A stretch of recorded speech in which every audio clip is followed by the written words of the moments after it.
What's up, YouTube? Today, we're reviewing one of the most well-rounded cars that I've ever driven. Let's take a look. First, let's talk styling. I think this car is super sleek and super stylish, and for being an SUV, I think it looks really good. We're riding on 22-inch wheels. This is the M Sport package, M40i X7, and I think you definitely have to get the M Sport package because you get upgraded from 20-inch wheels to 22s, and the 22s look really good. You also get these nice blue brake calipers that look really nice going along with the 22-inch wheels. This car, honestly, for like a mom hauler, I think it looks really good. The styling from the front flows really well with this nice sporty looking hood to this nice grille. I know this grille is fairly controversial because it looks like big nostrils or whatever, but I think it looks really good, and I think it goes along with the car really well. This is a big car, so remember, everything's going to be bigger and better, and that includes the design and also on the interior. This car is basically like a 7 Series sedan in an SUV,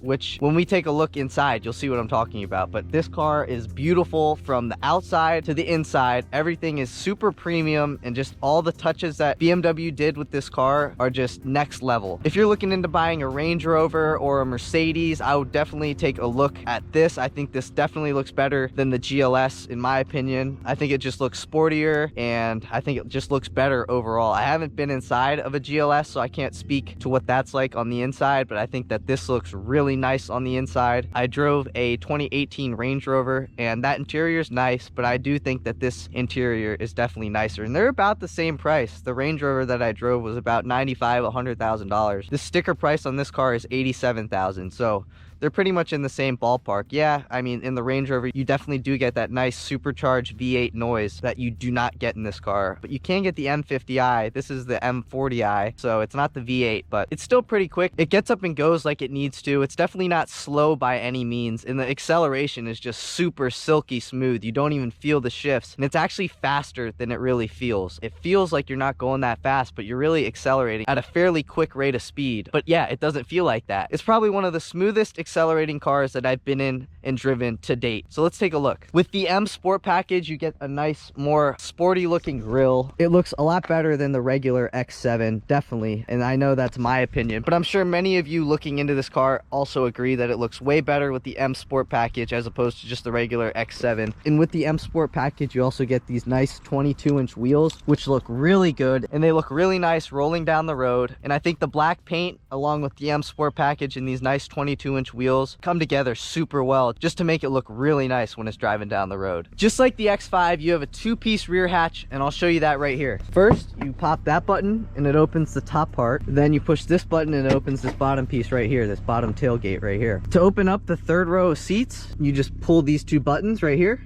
and it'll push second row seats forward automatically and lift up third row seats right here.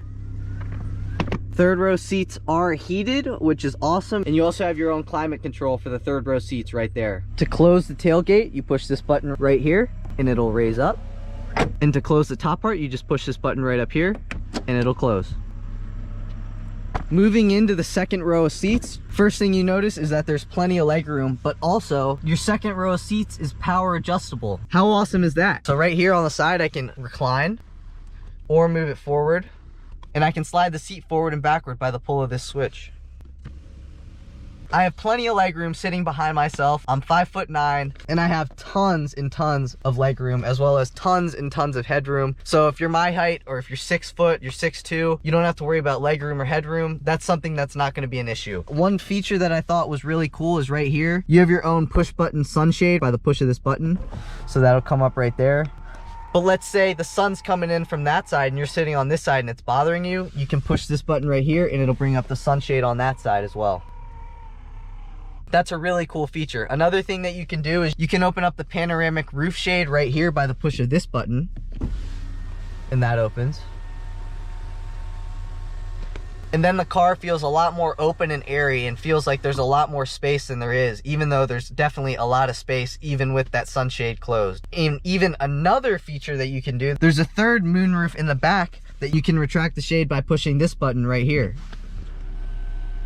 So if you want tons of light in here, you can do that. Or if you want it to be dark, you can do that too. And I think that's really cool that you can do all of that from the push of these buttons right here. Another thing that's nice in the second row of seats, you have a USB-C port right here, as well as 2 more USB-C ports down there, and you have another USB-C port on that side as well. So another nice feature is the two outer seats in the second row have their own heated seats right here. Another thing that you have in the second row seats, you have two cup holders in the middle right here, as well as enough space to put a water bottle right here, as well as enough space to put a water bottle right there as well. And you also have these nice roomy door pockets for whatever you want to put in here as well. The materials flow really well from the front to the second row of seats. So you have this nice aluminum trim right here, as well as the nice accented lights right there. You also have this nice wood trim right here as well. And the controls on the door are also really nice looking and feeling as well. They feel really quality, and there's no hard touch plastics anywhere on the second row door, which is really nice. Moving into the third row, you push this button right here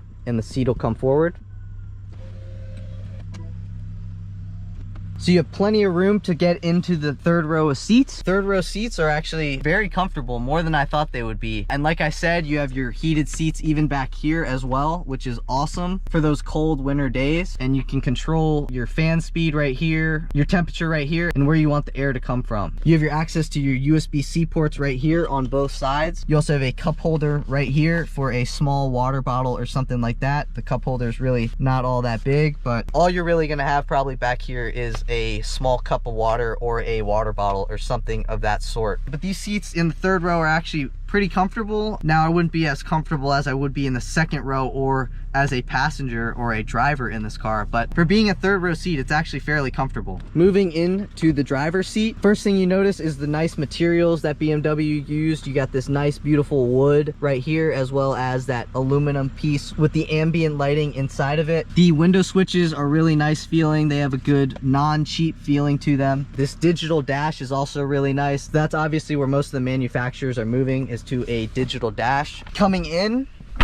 nice solid thud from the door. If you don't close the door hard enough, like right here, if I just bring it to right here, it does have soft closed doors, so it brings it in nice and soft for you like that. So that's a cool feature that this car does have. On the door, you have this button right here, and this button controls your seat massage. So you push it like this and you have full intensity seat massage, and you can do shoulder massage, lumbar massage, upper body, or you can do the whole body experience, which is what they call it. Right now, this car is set to the whole body experience. So when you're driving down the road, it feels really nice, and it feels like one of those massage chairs that you can go into at Brookstone or some storefront like that. Moving on to the infotainment system, I think it's really nice. You have a few ways that you can control this screen. You have this scroll wheel right here that you can use to switch between things, and then you can just push down to select on something like this, and it'll bring you to what you want. There is a back button right here. You just click back and it brings you back. Another way to control this screen is just by touching it, so you can select whatever you want to come up on the screen like that. I think the screen looks really nice. It's a nice size when you're driving down the road and you have Waze open or something like that. And I like how it's spread across the screen horizontally rather than one of those screens that comes up and down vertically like that. I don't know, I think it just looks cleaner like that. The digital dash is really nice. You have your fuel right there. You also have your fuel range down there, as well as time, speed limit, top speed of the car. You have your speedometer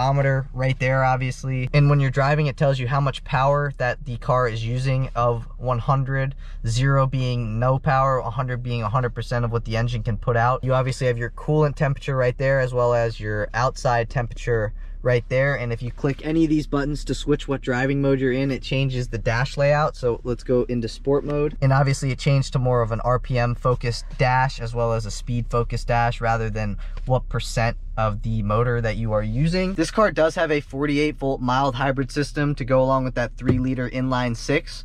And it actually propels this car along very well. Yeah, you could definitely have a little bit more power. However, you're not lacking any power with the 3-liter inline 6 with the 48-volt mild hybrid system. You're making about 335 horsepower and 331 pound-feet of torque. And with this motor, you should be seeing 19 miles per gallon city and 24 miles per gallon highway, with about 21 miles per gallon combined. The system in this car works really well. It's definitely not laggy by any means. I like how you have control of it between this scroll knob right here, as well as it being touchscreen right here. To get back to Apple CarPlay, it's no issue. You can just click Apple CarPlay up there and it pops right back up. I'm a huge fan of Apple CarPlay. This car can also use Android Auto as well. Right now, I'm actually using Apple CarPlay wirelessly. It definitely does have a little bit of lag, so I'm hoping over the coming years that they can get rid of that lag and it can just be like when it's plugged in. But as of right now, there's definitely a little bit of lag, but that's no issue. As for storage space in the front, you have as much as you need. You have your storage space in here, as well as a wireless charging pad right here. You have your 2 cup holders here, and you have room for a water bottle right there on both sides of the door pockets. And there's room in the door pockets right here for both the driver and the passenger to set whatever they need to inside of there. The stereo in this car is really good. I'm a big fan of this Harman Kardon system. I think it sounds really good. It's nice and clear. It might not have as much bass as like the Harman Kardon in like a Jeep SRT or any of the Chrysler products. However, it does sound really good and it's nice and clear, and it gives you all the bass that you really need anyway. So we've talked a little bit about the exterior looks as well as the interior features. Now let's see what this thing's like to drive. After driving this car for a little bit, one of the first things I noticed is just how smooth and quiet it is. On the highway going about 55 miles per hour, it's super quiet in here and the ride is super smooth. It's actually remarkably quiet. And right now I'm even in sport mode and the throttle response is obviously sharper. The suspension is a little bit firmer and the steering gets a little tighter. I think the majority of the owners of this car will be driving it in comfort mode. And comfort mode is obviously the most comfortable setting that you can put this car in. One thing I did notice when coming up to stop signs or stoplights is that this car probably has one of the most unnoticeable auto stop starts of any car that I've driven. A lot of cars, like when you're in drive and you're driving and you're stopped at a stop sign or a stoplight, it'll kick on and kind of give the car a little bit of a jolt. This car does not have that. When the auto stop start system kicks back on and the car turns back on from a stop, it's just super smooth. You don't even feel that the car was off. And I think that's where the 48-volt mild hybrid system kicks on, is from a stop and getting going, because there is no jump or jolt or anything when the car is coming back on from the auto stop start system.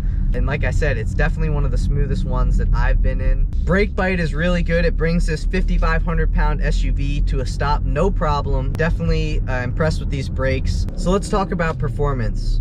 This car is the 3-liter inline 6 with the 48-volt hybrid system. The car definitely gets up and goes. However, it's not the quickest car ever, but it definitely accelerates a lot faster than it feels. So the speedometer is saying one thing, but it feels like a whole different thing. It's weird because it feels slow, however, it's a lot faster than it feels. Paddle shifters are super responsive. I'll show you that right here. Downshift, downshift, downshift. Super responsive on throttle. Upshift, upshift. Super responsive. That's awesome. Especially considering that this is a family SUV, but BMW didn't forget to incorporate that performance also into this car. Is really cool. I'm really glad that the paddle shifters are so responsive. I think that's really awesome. And props to BMW for including some performance on this family hauler. And we'll do a 0 to 60 test right here as well.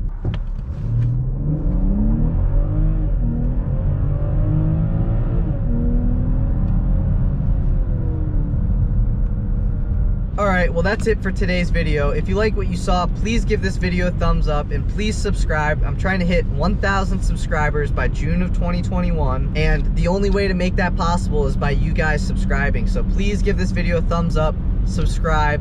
I'm trying to upload 3 videos a week, Monday, Wednesday, Friday. Some weeks I may not be able to upload Monday, Wednesday, and Friday, but just know that that's my goal, and it's gonna be around 5 or 6 p.m. when the video goes live. Also, if you made it this far in the video and you have a car that you would let me review, please send me a DM on Instagram. My Instagram is @703speed, all one word. Please just send me a DM, tell me what kind of car you have, and we'll see if we can make it work. You have to be in the DMV area, not too far away from me. However, if you can make it work, please let me know, send me a DM, and I'll see you guys in the next video. Peace.